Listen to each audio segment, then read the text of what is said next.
Abanyarwanda wano mu Uganda ffe tusalawo ani anaafuga Uganda. Era kakati twasazeewo dda era twasazeewo Museveni. Oyo mumanyi kyala kimpadde mulindirizi.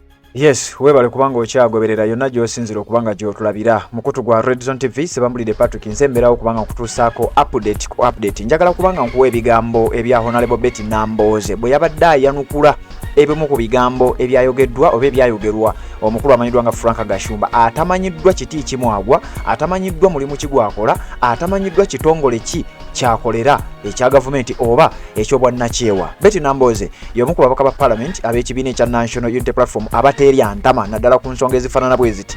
Frank Gashumba gye buvuddeko yavaayo n'ayogera ebimu ku bigambo by'owulidde Nambooze byatandise nabyo era nga bw'engenda okuwa mu katambi bw'ogenda okuba ng'owulira. Frank Gashumba ng'agamba nti bo ng'abanyarwanda bali mu Uganda be basalawo ani agenda okufuga eggwanga erya Uganda nti era singa baba basazeewo oyo gwe basazeewo yaba agenda okubeera pulezidenti gwe ne boona agenda n'olonda ne boona agenda n'okola otya bo baba basazeewo bo ng'aba abanyarwanda okusinziira ku Frank Gashumba.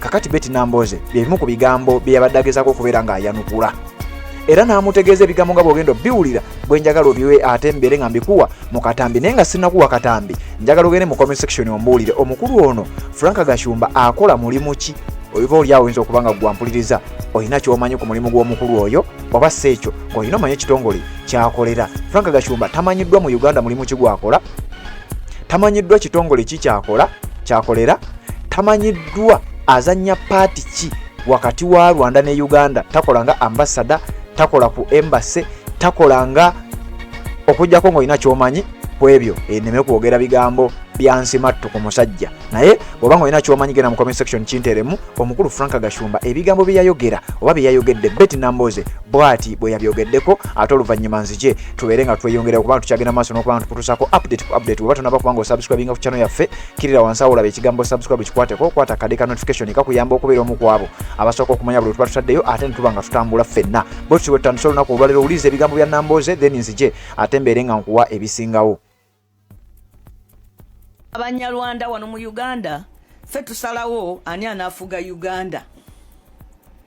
Era kakati twasazeewo dda era twasazeewo Museveni. Oyo mumanyi kyala kimpadde mulindirizi mufere yennyini. Kyala kimpadde omanyi ekitegeeza. Okyogera okimanyi. Kubanga engalo zo zino oyabeera munyazi. Munyazi just onyaga bunyazi. People who want free money. Nenga bazanyira bayogera ebigambo ebisobola okuleeta entalo mu ggwanga lyaffe ez'amawanga.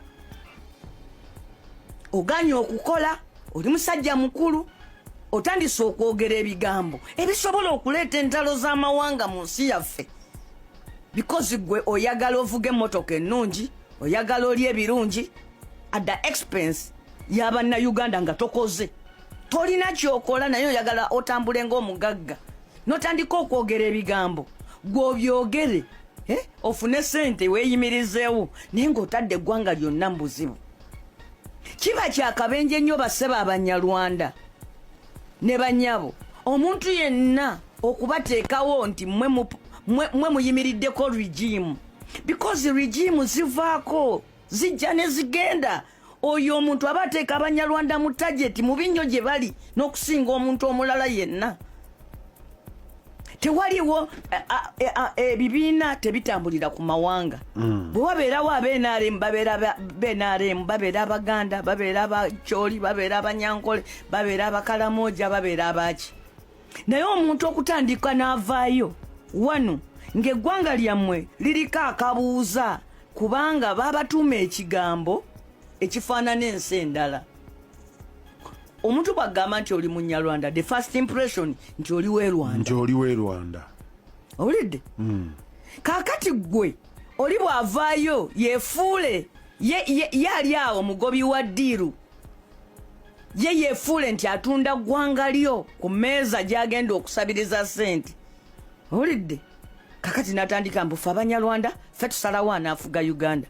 Oyo omuntu aba abaggulirawo ntalo. Those are very, very bad statements. Era Mwami Museveni singa akyatambulira ku mateeka abantu ng'abo bali badde be bakwata ne baggalira. Kyekyo ekyali kiteekesezaawo etteeka ly'obusosoze obusosoze tekitegeeza nti nteekwa kubanga nkwogerako bibi ne bwe mba nga nkuwaana mu ngeri ereetera ab'amawanga amalala okufiiringa okukwatibwa obujja oba okufiiringa insecure oba cheated unfairly mba nkukoze bubi era n'obwo nabwo buba busosoze ate bwe businga obubi. Tuli mu nsi nga tulinaanye ensi eyali kumpi yeemazeewo olw'amawanga. Twalaba ekyagwa e Rwanda teriyo omuntu yali yagadde kigwe Uganda either nga abanyarwanda batta bannayuganda abalala n'okusinga wano mu Buganda we bali abangi oba bo nga bayigganyizibwa. Ne kati statement nga zino n'ebyo omwami Museveni byagezaako okweyingizaamu bwetyo.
Z'obufumbo olina omwami naye ng'akutawanya, olina omukyala ng'akutawanya, bajja ne bakwagalako ne bagenda. Gwe alina ebizibu mu byenfuna nga sente zikuyita mu ngalo, wooteeka sente zifa bufi b'owola tebazza. Gwe aloota ng'ogwa mu nnyanja, gwe alumizibwa omutwe nga guganye okuwona, naawe aloota ng'ebintu bikozesa ensonga z'obufumbo. Nina ekifo ku mugga awali amayinja wennyambulirako ebisiraani, ekikwa, ekifiiriza, omudibo, obutaganja, obutaweebwa. Nzijanjaba abantu ab'enzikiriza zonna, nsiŋŋaanibwa njeru ku lw'ejjinja. Gwanjagala kuba ku nnamba yange eyo, naawe ali ewala ennyo ku WhatsApp.